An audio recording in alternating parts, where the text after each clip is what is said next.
স্বরচিত কবিতা শ্রাবণ। শ্রাবণ মেঘের সন্ধ্যা রাতে প্রাণের সিলেটটারে দেখব বলে বের হয়েছি মোটর সাইকেল করে। গাছের পাতায় স্নিগ্ধতার ফাঁকা পথের বাহার, মেঘের থেকে গোসল দেওয়ার সাবান নিল দ্বার।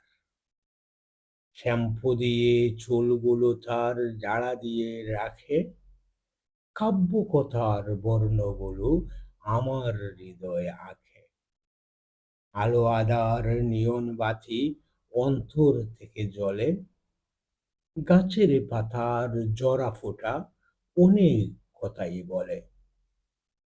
বধূ সাজে রিকশায় বুঝি ওই বাড়ালো পা, বধূও বলে আমিও বলি আজ আর যাব না।